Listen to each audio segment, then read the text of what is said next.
Oke, assalamualaikum warahmatullahi wabarakatuh. Selamat datang di pertemuan 10, yaitu mata kuliah dasar pemrograman dan teknologi informasi oleh saya sendiri, yaitu Muhammad Janubis. Tentang topik hari ini adalah pemrograman terstruktur ya.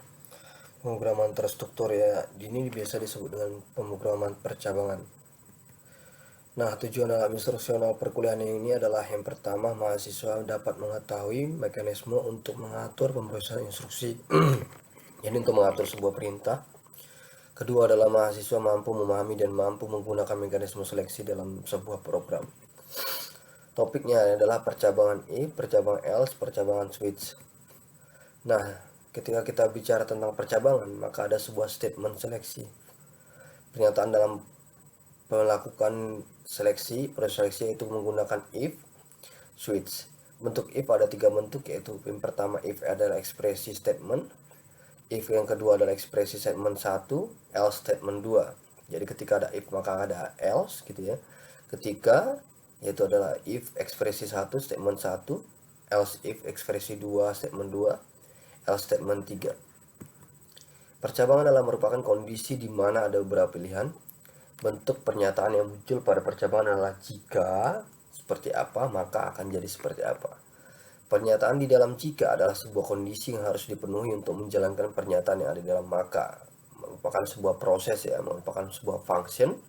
Dengan kata lain maka adalah akibat yang ditimbulkan oleh jika. Misalnya 2 tambah 2 maka hasilnya 4 gitu ya. Nah, perintah percabangan untuk menulis pernyataan berupa percabangan dalam program dapat digunakan perintah if atau switch. Perintah if itu berbeda menjadi 3 bentuk. Yang pertama if sederhana, yang kedua adalah if else, yang ketiga adalah nested if. If sederhana adalah bentuk if dengan satu cabang, if kondisi statement, aturan yaitu jika kondisi bernilai 1 maka statement akan dikerjakan. Flowchart if sederhana dapat dilihat seperti ini, adalah sebuah logical expression, maka akan muncul sebuah statement, makanya akan diidentifikasi dari statement tersebut. Ketika itu tidak, ya maka tidak. Misalnya ya maka yes, ya akan lanjut. Nah, di dalam percabangan ini ada juga disebut nested if ya. Nested if adalah bentuk if dengan banyak cabang. Polanya bisa kita lihat, if dengan kondisi 1 gitu ya. Lalu ada else if dengan kondisi 2, else if dengan kondisi n sampai kondisi yang kita inginkan. Sehingga nanti ditutup dengan else statement. Statement apa yang akan kita inginkan. Aturan nested if yaitu jika kondisi min 1 bernilai 1 maka statement ke-1 itu adalah akan dapat dikerjakan.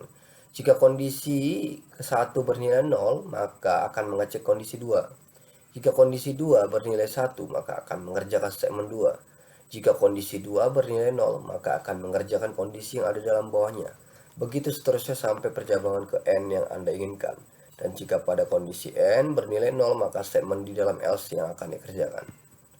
Contoh if sederhana yang pertama yaitu adalah program untuk menentukan kelulusan dinyatakan lulus apabila nilai besar sama dengan 60. Nah, ini ada contoh juga di praktikum kita, ada tugasnya juga di situ.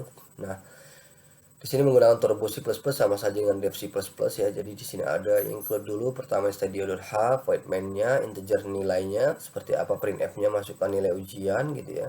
Scanf-nya itu adalah bagaimana nilai masukkan gitu ya. Lalu if-nya itu adalah nilai kecil dari 60. Maka ketika kecil dari 60 maka Anda tidak akan lulus seperti itu ya. Ketika nanti besar sama dengan dan lebih besar dari 60 maka Anda akan lulus. Satu kasus diskon di departemen store, jumlah pembelian di atas yaitu sebesar Rp150.000 mendapatkan voucher Rp50.000.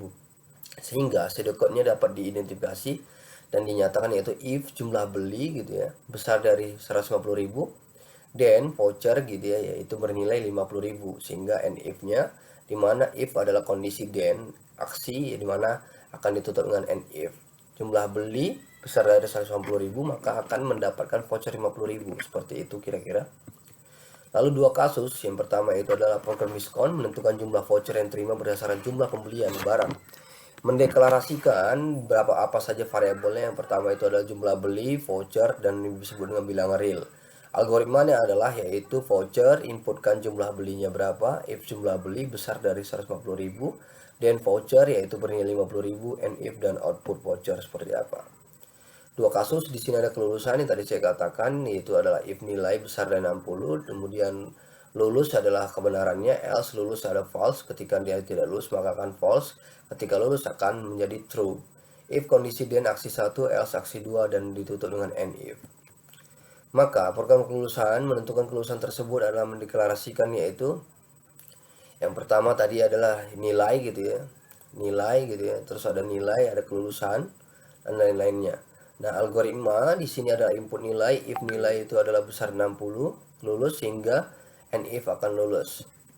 Nah, if else contoh satu ini mungkin kamu bisa baca gitu ya, contoh-contohnya kamu bisa lihat di sini. Lalu adalah jawaban seperti ini gitu ya. Lalu struktur kendali adalah sebuah statement yang memungkinkan pemilihan atas perintah yang akan dijalankan sesuai dengan kondisi tertentu. Ada 3 macam perintah percabangan dalam bahasa C. Yang pertama adalah if, yaitu kondisi statement.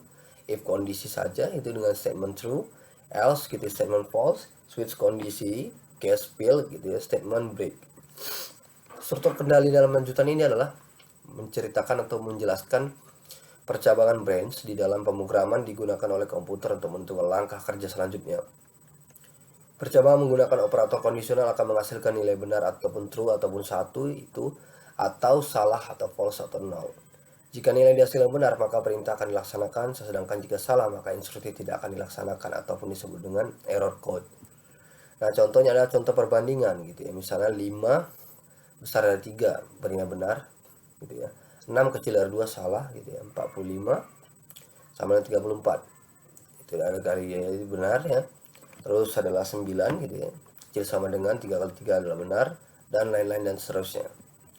Operasional rasional itu terdapat juga dalam sebuah sistem percabangan. Contohnya itu ada 3 kecil 5 bernilai 1 gitu ya. Sehingga program ini kita buat dalam dev nanti akan seperti ini gitu ya. Jadi ada printf 1, 2, 3, 4, 5 gitu ya, menyatakan 5 yang akan diproses gitu ya. Nah, if else sintaksnya adalah if kondisi statement jika benar, else statement jika salah. Proses adalah melihat sebuah kondisi yes atau no atau tidak gitu ya. Statement false-nya salah atau benar gitu. Ketika benar dia akan lanjut ke statement yang lain. Ketika salah dia akan balik kembali ke kondisi awal. Contoh if else gitu ya, kita bisa lihat di sini x lebih besar dari y, tidak lebih besar dari y gitu ya, sehingga selesai. Nah, ini adalah namanya disebut dengan selanjutnya itu adalah percabangan dengan switch. Percabangan dengan switch ini adalah perintah menggunakan sebagai alternatif pengganti dari sintaks if else secara sederhana, di mana alternatif pilihan bisa lebih dari satu. Namun switch tidak bisa digunakan untuk pilihan yang mengandung suatu kondisi tertentu atau kompleks. Dengan perintah ini, program percabangan akan semakin mudah dibuat dan dipelajari. Karakteristik switch: perintah switch akan menyeleksi kondisi yang diberikan dan kemudian membandingkan hasil dengan konstanta-konstanta yang berada di cache. Perbandingan akan dimulai dari konstanta ke-1 sampai konstanta terakhir. Jika hasil dari perbandingan kondisi sama dengan nilai konstanta tertentu, misalnya konstanta ke-1, maka pernyataan ke-1 akan dijalankan sampai ditemukan perintah break. Jadi summary-nya hasilnya if dieksekusi jika bernilai 1. Jika A bernilai positif atau negatif maka if A berarti 1 dieksekusi. Jika A bernilai 0 maka if A berarti 0 tidak dieksekusi. Jika A bernilai 0 maka if A sama dengan 0 berarti 1 dieksekusi. If berarti 1 dieksekusi. Oke, itu yang pertama. Lalu kita akan membicarakan di sini bahwasanya ada di pertemuan kali ini ada kata-kata, yaitu satu-satunya cara untuk melakukan pekerjaan hebat adalah cintai apa yang Anda lakukan. Jadi untuk mata kuliah ini harapannya kamu mencintai dan menjadikan sebuah passion ke depannya gitu ya, sehingga tentang if ini dalam summary-nya, karakteristik switch-nya, percabangan dengan switch, contoh if else gitu ya, if else-nya, terus operator rasional, ada contoh-contoh perbandingan, ada struktur kendali lanjutan, struktur kendali, ada if else juga yang dengan banyak percabangan, 2 kasus, 3 kasus, 1 kasus, bisa kamu pahami. Sehingga nantinya di praktik yang bisa lakukan secara asinkron, kamu bisa mengerjakannya. Dan jangan lupa menonton juga video praktiknya, dan semua tugas sudah saya praktikkan di situ. Mudah-mudahan ada manfaatnya. Bila ada pertanyaan mungkin bisa menghubungi saya melalui WhatsApp ya, secara personal. Dan tetap sehat selalu. Wassalamualaikum warahmatullahi wabarakatuh. Selamat pagi, siang, malam, dan sore semuanya.